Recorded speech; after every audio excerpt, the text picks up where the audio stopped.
السلام علیکم ورحمۃ اللہ وبرکاتہ۔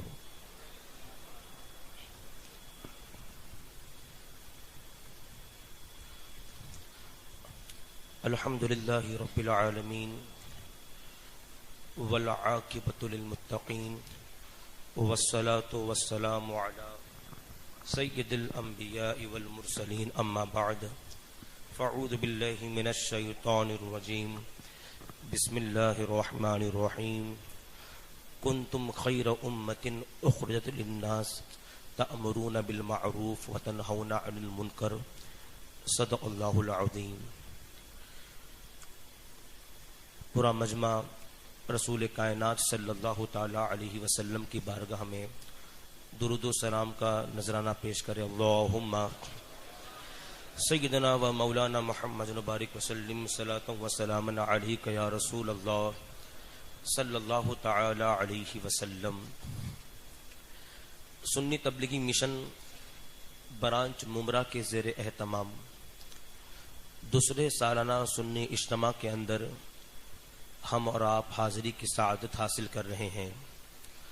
ہمارے درمیان علماء کرام بھی جلوہ گر ہیں، بالخصوص حضور مفتی اعظم مہاراشٹرا کی بھی آمد ہے، اور شہزادے غوث اعظم حضور جیلانی میاں سرکار کی بھی آمد ہے۔ سنی تبلیغی مشن کے سالانہ اجتماع کے اندر ہم اور آپ حاضر آئے ہیں۔ کچھ باتیں آپ کے سامنے اس تنظیم کے حوالے سے مجھے عرض کرنا ہے، اس کے بعد حضور جیلانی میاں سرکار ایک کلام آپ کے لوگ سننا چاہتے ہیں۔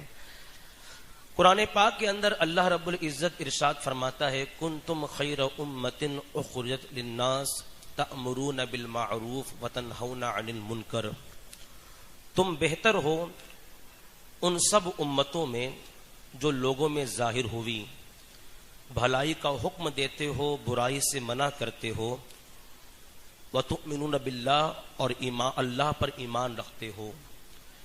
اس امت کو بہتر امت اس لیے قرار دیا گیا کہ یہ امت بھلائی کا حکم دیتی ہیں اور برائی سے منع کرتی ہیں۔ دوسرے مقام پر اللہ رب العزت نے ارشاد فرمایا، وَلْتَكُمْ مِنْكُمْ أُمَّةٌ يَدْعُونَ إِلَى الْخَيْرِ وَيَأْمُرُونَ بِالْمَعْرُوفِ وَيَنْهَوْنَ عَنِ الْمُنْكَرِ، اور تم میں ایک گروہ ایسا ہونا چاہیے جو بھلائی کا حکم دے اور اچھی بات کی طرف لوگوں کو بلائے۔ قرآن پاک کی اس آیت کریمہ میں اللہ رب العزت نے اپنے بندوں کے بارے میں یہ فرمایا کہ ایک جماعت ایسی ہو جو لوگوں کو بھلائی کی طرف بلائے اور برائی سے منع کرے، اور یہ وہ لوگ ہیں جو کامیابی کو پہنچے ہیں۔ اس دور کے اندر دین و سنیت مسلک اعلی حضرت کی خدمت کرنا یہ ہم سب کا ایک اہم فریضہ ہے۔ ایسا نہیں ہے کہ یہ فریضہ فقط علماء ادا کریں گے، ایسا نہیں ہے کہ یہ فریضہ صرف جو علماء اہل سنت ہیں وہ ادا کریں گے، بلکہ جس کی جو طاقت ہے اپنے طاقت کے مطابق وہ فریضہ ادا کرے۔ انشاءاللہ اگر ہم اور آپ محنت کریں گے تو ضرور ہم کامیابی کی طرف بڑھیں گے۔ اور یاد رکھیں، دین کی دعوت دینا اور دین کی طرف سب کو بلانا یہ ایک عظیم سعادت ہے، ایک عظیم سعادت۔ حضرت امام غزالی رضی اللہ تعالی عنہ نے مکاشفۃ القلوب کے اندر یہ لکھا ہے کہ اللہ کی بارگاہ میں حضرت موسیٰ علیہ السلام نے عرض کی تھی کہ باری تعالیٰ، تیرے بندوں میں جو بندے بھلائی کا حکم دیتے ہیں، برائیوں سے منع کرتے ہیں، تو انہیں کیا عطا کرے گا؟ تو اللہ کا ارشاد ہوتا ہے کہ اے موسیٰ، جو لوگ بھلائی کا حکم دیتے ہیں اور برائی سے منع کرتے ہیں، ان کا انعام یہ ہے کہ ایک ایک کلمے کے بدلے 1 سال کی عبادت کا ثواب عطا کروں گا۔ اور پھر آگے ارشاد ہوتا ہے، اسے جہنم کی سزا دینے سے مجھے حیا آتی ہے۔ یہ امام غزالی نے نقل کیا ہے۔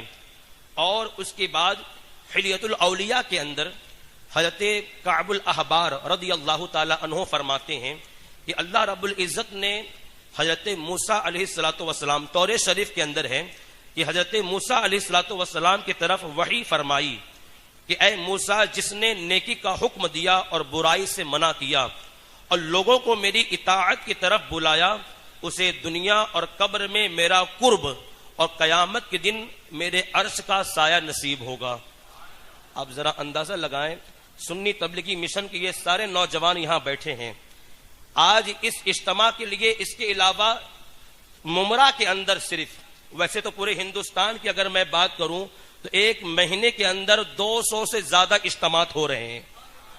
یہ ایک عظیم خصوصیت ہے تنظیم کی کہ پورے ہندوستان کی اگر بات کروں الگ الگ علاقوں میں ہفتہ واری اجتماع، ماہانہ اجتماع، تربیتی اجتماع 200 سے زیادہ ہے۔ اگر ممرا کی بات کروں یہاں بھی 20 سے زیادہ ہیں، اور الحمدللہ یہ نوجوان اس اجتماع کے لیے، اس کے علاوہ ہفتہ واری اجتماع کے لیے کتنی دنوں سے محنت کر رہے ہیں، دعوت دے رہے ہیں، پوسٹر لگا رہے ہیں۔ کیوں؟ اس لیے کہ آپ دین سیکھنے آئے، آپ دین سیکھنے آئے۔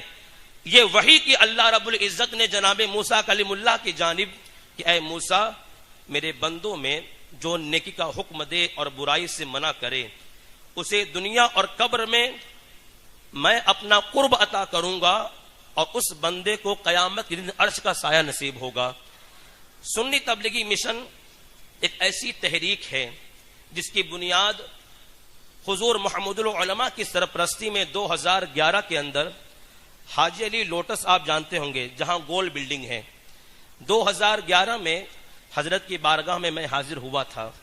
حضرت نے کرم نوازی فرمائی اور اجازت دی، کام کا آغاز ہوا۔ پہلے ہم ہفتہ واری اجتماع کرتے تھے، اس کے بعد دھیرے دھیرے، اور وہ دور ہم فائنینشلی اعتبار سے بڑے کمزور تھے۔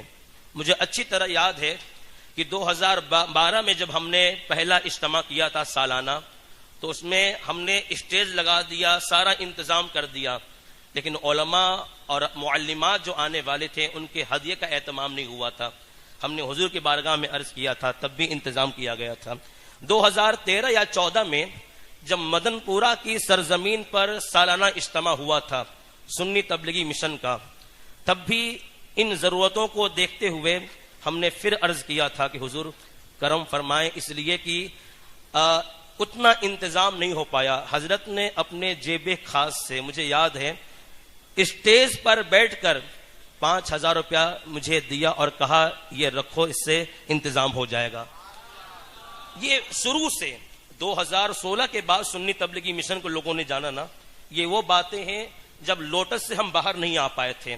2016 کے بعد جب یہ کام کو ہم نے آگے بڑھایا اور دھیرے دھیرے بالخصوص لاک ڈاؤن کے بعد حضرت علامہ شعیب رضوی صاحب کے بلا ہیں، اس کے علاوہ مفتی غلام احمد مصباحی صاحب کے بلا ہیں، 16 کے بعد پھر بالخصوص لاک ڈاؤن کے بعد جب کام کا آغاز ہوا، اللہ نے اس تحریک کو اتنا عروج عطا فرمایا کہ آج ہندوستان کے اب تک 46 علاقوں میں سنی تبلیغی مشن کا تبلیغی دورہ ہو چکا ہے، تبلیغی دورہ ہو چکا ہے، اور ان کے کئی علاقوں میں تنظیم نے اپنے برانچ قائم کر لیے ہیں۔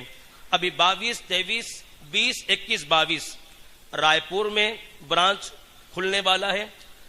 2، 3، 4 جنوری مینگلور کی سرزمین پر سنی تبلیغی مشن کا برانچ کھلنے والا ہے۔ ابھی چند دن پہلے حضور کی سرپرستی میں وسئی کے اندر برانچ کھلا۔ اس طرح کئی علاقوں میں کام بڑھتا جا رہا ہے۔ یاد رکھیے گا، راہ خدا میں جب آپ نکلیں گے کام کرنے کے لیے، آپ سب نکلیں، صرف کام کر لینا، کاروبار کر لینا یہ کمال نہیں، اپنی آخرت کے لیے بہتر سامان تیار کر لینا یہ کامیابی کی بات ہے۔ آپ راہ خدا میں نکلیں، اور راہ خدا میں نکلنے کا ایک انعام میں آپ کو بتاؤں، پہلے کے دور میں جب آپ سفر کرتے تھے یا جب اتنا انتظام نہیں تھا گاڑی موٹر ہوائی جہاز کا، تو لوگ کبھی پیدل سفر کرتے، کبھی سائیکل سے کرتے۔ تو اس دور میں جب سفر کر کے لوگ آتے تھے تو ان کا چہرہ بتاتا تھا کہ یہ سفر کر کے آیا ہے، یہ مسافر ہے، گرد و غبار کپڑے پر، چہرے پر۔ راہ خدا میں جب بندہ نکلتا ہے دین کی دعوت دینے کے لیے، ایک حدیث، 2 حدیث میں آپ کے سامنے عرض کروں، بخاری مسلم شریف کے اندر ہے، اللہ کے حبیب صلی اللہ تعالی علیہ وسلم ارشاد فرماتے ہیں کہ اللہ کی راہ میں صبح و شام کرنا، اللہ کی راہ میں صبح و شام کرنا دنیا اور دنیا میں جو کچھ ہے اس سے بہتر ہے۔ اور سرکار علیہ الصلوۃ والسلام یہ فرماتے ہیں کسی بندے پر راہ خدا کا غبار، جب راہ خدا میں آپ نکلیں گے دین کی دعوت دینے کے لیے، تو چہرے پر، جسم پر جو گرد و غبار لگتا ہے، راہ خدا میں جو گرد و غبار، حضور فرماتے کسی بندے پر راہ خدا کا گرد و غبار اور دوزخ کا دھواں جمع نہیں ہو سکتا۔ اس لیے سنی تبلیغی مشن الحمدللہ دین کے لیے پوری جماعت یہ نکلی ہے، اور الحمدللہ ہر دن اللہ کامیابی عطا فرما رہا ہے۔ اس وقت سنی تبلیغی مشن کے مختلف مقامات پہ سنی دنیا سینٹر قائم ہو رہے ہیں، مدارس قائم ہو رہے ہیں، آن لائن بھی کلاسز چل رہے ہیں۔ اس کے علاوہ الگ الگ علاقوں میں تنظیم کے لیے تربیتی کیمپ بھی عوام کے لیے کیے جا رہے ہیں۔ یہ ساری چیزیں حضور محمد العلماء کی سرپرستی میں ہیں۔ یقین جانیں ان سالوں میں ہمارے لیے ایک عجیب و غریب بھی دور آئے، مشکلات کے دور آئے، لیکن حضرت کی سرپرستی اور حضرت کی رہنمائی ہر مقام پہ حضرت نے ہماری رہنمائی فرمائی ہے۔ کبھی کبھی ایسے بھی موقع آئے کہ مختلف مقامات سے ہم پر اعتراضات کیے جا رہے تھے، مختلف مقامات پر ہمیں گرایا جا رہا تھا، کبھی کبھی دل کرتا تھا کہ ہم بھی کوئی جواب دیں، لیکن حضرت نے ایک جملہ جو حضور حافظ ملت نے عطا کیا تھا، وہی جملہ حضرت نے ہمیں فرمایا تھا کہ ہر مخالفت کا جواب کام۔ اگر تو مجھے وہ جملہ آج بھی اچھی طریقے سے یاد ہے کہ جب ایک وقت تھا بہت زیادہ مخالفت کا ماحول گرم تھا اور ہم بڑے مایوس تھے اور ہم جواب دینا چاہتے تھے، لیکن اس وقت حضرت نے فرمایا تھا اگر آپ جواب دینے میں لگ گئے تو اسی دن کام آپ کا آدھا بن جائے گا، اور آپ جواب دیتے رہیں گے کام ختم ہوتا رہے گا، آپ کام کرتے رہیں، مخالف خاموش ہوگا، کام آگے بڑھے گا۔ اور الحمدللہ اسی حکم پر ہم نے عمل کیا، آج ہندوستان کے کئی علاقوں میں اللہ نے ہمیں پہنچا دیا ہے۔ تو آج ممرا کی سرزمین